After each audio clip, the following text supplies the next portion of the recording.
सबको जय मसीह की। मेरा नाम सालू है। सब लोग जानते हैं कि कुछ दिन पहले मेरी बहुत ज़्यादा तबीयत ख़राब हुई थी। तो मेरी इतनी तबीयत ख़राब हुई थी कि कुछ कहा नहीं जा सकता था।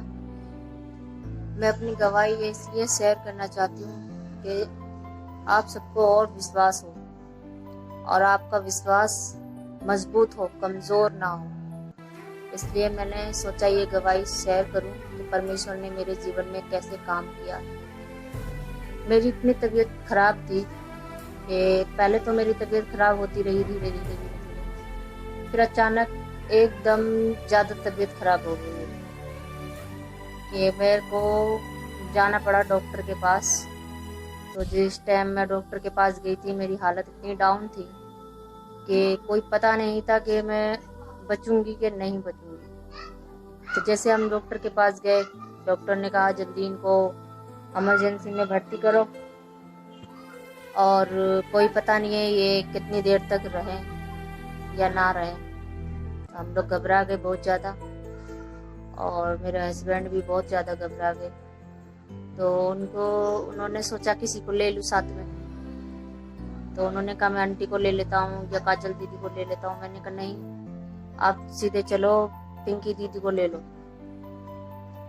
परमेश्वर की दासी को ले लो, हम साथ में चलेंगे, उनके जो होगा सो देखा जाएगा। फिर हमने बोला और वो तुरंत तैयार हो गई। उन्होंने कुछ नहीं बोला, जाने के लिए हमारे संग जाने के लिए तैयार हो गई।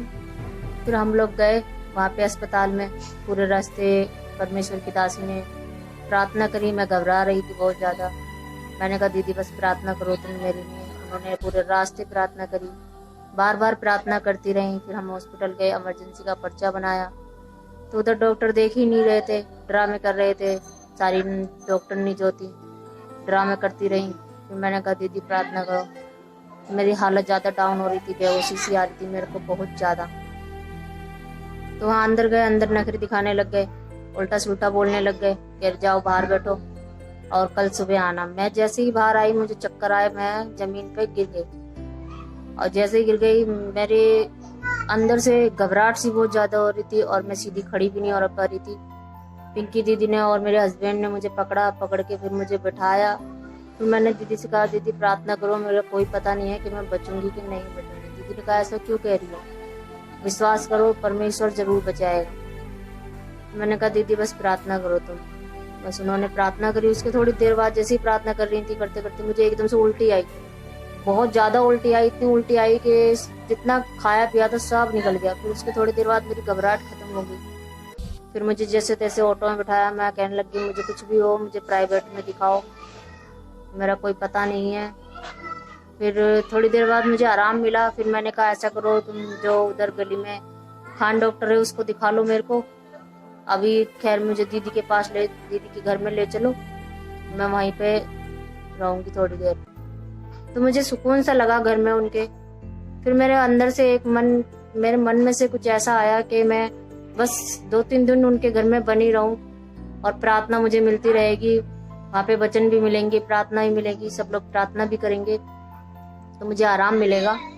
मेरे अंदर एक मन ये था कि हाँ परमेश्वर मुझे बचाएगा। मुझे विश्वास था, बस विश्वास की वजह से जैसे ही प्रार्थना सबने करी और सारे जितने भी फोन के जरिए सब प्रार्थना करते थे, तो मुझे और डॉक्टर के पास जाने से पहले मुझे वहीं आराम मिलने लग गया। मेरे को थोड़ा बहुत आराम वहाँ पे मिला। फिर शाम के टाइम हम डॉक्टर के पास गए 5:30 बजे करीब। जैसे डॉक्टर के आगे खड़े हुए मैंने कहा दीदी प्रार्थना करो कि डॉक्टर मुझे देख ले, डॉक्टर हमें अस्पताल जाने के लिए ना कहे। तो दीदी ने प्रार्थना करी। जैसे हम गए फिर उसने कहा नहीं जी अस्पताल ले जाओ, इनकी तो सफाई होगी, इनके शरीर से मतलब ब्लीडिंग ज़्यादा जा चुकी है। तो हमने कहा नहीं ऐसा कुछ नहीं है, मतलब जो होना था सो हो गया। अब थोड़े जो घबराहट है, कमजोरी है, उसके लिए थोड़ा दो। फिर वो अपने ही उसने कुछ नहीं कहा। फिर उसने दवाई दी हम मेरे को और फिर कहा इंजेक्शन लगेगा, इंजेक्शन लगाया। फिर उसने कहा दूसरे दिन आना। उन्हें दवाई दे दी, मेरे को देख भी लिया, प्रार्थना भी करी दीदी ने। तो उसने मना नहीं किया, देख लिया। फिर वहाँ से मैं आ गई घर। मैंने कहा ऐसा करो मुझे घर पे नहीं, मुझे बस दीदी के घर पे ले चलो, वहीं पे मैं 1-2 दिन रहूंगी, मुझे आराम भी मिलेगा। तो वहाँ पे गई, वहाँ 2 दिन रही। दीदी ने भी बहुत अच्छे से देखभाल करी मेरी, कोई चीज़ की कमी घटी नहीं होने दी। और उन्होंने मेरे लिए लगातार प्रार्थना भी करी। दीदी ने, भैया ने, दोनों ने, प्रभु परमेश्वर के दास दासी ने, दोनों ने बहुत प्रार्थना करी। हमारा तो परमेश्वर चंगा करने वाला है, मुर्दों को भी जिलाने वाला है। मैं समझ लो एक तरह से कि परमेश्वर मुझे मौत के मुंह से छीन के लेके आया था। और अगर हम लोग किसी और चीज में होते या कोई और चीज को मान रहे होते या देवी देवता को, हो सकता था मैं नहीं बचती, मैं मर जाती। लेकिन हमारा परमेश्वर चंगा करने वाला परमेश्वर है। और मेरे जीवन में ऐसा काम किया है कि मैं बता नहीं सकती कि मैं किस चीज से बच के आई हूँ, किस चीज कैसे बच के आई, कैसे नहीं। परमेश्वर मुझे एकदम खींच के लेके आया। अस्पताल में चाहे कुछ भी हो सकता था, हम देखते नहीं देखते, क्या करते क्या नहीं करते, लेकिन परमेश्वर मुझे खींच के लाया वहां से और यहाँ आके बस दिखाया। उसके थोड़ी देर बाद मुझे आराम भी मिला, फिर दूसरे दिन और भी थोड़ा आराम मिला। तो चक्कर वक्कर आ रहे थे, कमजोरी आ रही थी, तो इसी वजह से खून नहीं बचा था, इस वजह से हो रहा था। लेकिन कहने का मतलब यह है कि परमेश्वर हमारे जीवन में काम करता है, लेकिन शैतान हमें डराता है। हमें कमजोर होते हैं तो हम पे हावी होता है। और हम अगर हमारे अंदर जरा सा राई के बराबर भी विश्वास होता है, राई के दाने के बराबर भी विश्वास होता है, तो हमारे विश्वास के थ्रू हम चंगाई पाते हैं। जैसे दीदी ने प्रार्थना करी, मैंने विश्वास किया और मुझे चंगाई मिली। सब कुछ अपने विश्वास के ऊपर होता है, विश्वास के ऊपर होता है सब कुछ। और भैया भी 2-3 दिन से प्रचार भी यही कर रहे हैं कि विश्वास होना चाहिए। मतलब विश्वास ऐसा होना चाहिए, चाहे कितनी विपत्ति आ जाए, चाहे कितनी ही कुछ भी हो जाए, लेकिन अपना विश्वास मजबूत होना चाहिए। तो परमेश्वर ने मुझे बहुत बचाया और मैंने गवाही इसलिए शेयर की कि हम लोगों का विश्वास बना रहे, हमारा विश्वास अपने परमेश्वर पे बना रहे कि परमेश्वर हमारे लिए बहुत कुछ कर सकता है और करता भी है, हमें बहुत आशीष से भी देता है। लेकिन हम लोग थोड़ी टेढ़ी चाल चल लेते हैं, उस चीज में नहीं चलते कि हमें जिस चीज में चलना चाहिए। हमें अपने वचन को पकड़ के चलना चाहिए, हमें विश्वास करना चाहिए, हमें रात दिन प्रार्थना करनी चाहिए, लेकिन हम लोग नहीं करते। हम लोग अपने काम में व्यस्त हो जाते हैं। लेकिन मेरे को उस दिन से आज का दिन है, आराम भी मिला और मेरी तबीयत भी थोड़ी ठीक है और बहुत आराम मिला। अब मेरे जीवन में यही है कि मैं बस प्रार्थना करूं और इतनी प्रार्थना करूं, विश्वास करूं और लोगों को भी बता सकूं कि मेरे जीवन में कैसे काम हुआ है।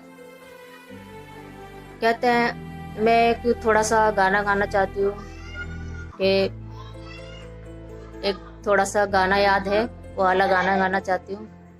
विश्वास पर खा जाएगा आनंद समझो, शैतान तुमको डराएगा आनंद समझो, होगी परीक्षा धीरज बढ़ेगा, तपने के पश्चात सोना बनेगा, होगी परीक्षा धीरज बढ़ेगा, तपने के पश्चात सोना बनेगा, आनंद समझो, ओ आनंद समझो, शैतान तुमको डराएगा आनंद समझो, विश्वास पर खा जाएगा आनंद समझो। बस ना समझ लो कि परमेश्वर ने मुझे बचाया और आप सबका भी धन्यवाद करती हूँ जो कि मेरे लिए प्रार्थना करी। और परमेश्वर के दास दासी के लिए भी धन्यवाद करती हूँ कि उन्होंने भी मेरे लिए प्रार्थना करी और अब मैं चंगी हूँ और बस थोड़ी कमजोरी है, वो भी चली जाएगी। सबको जय मसीह।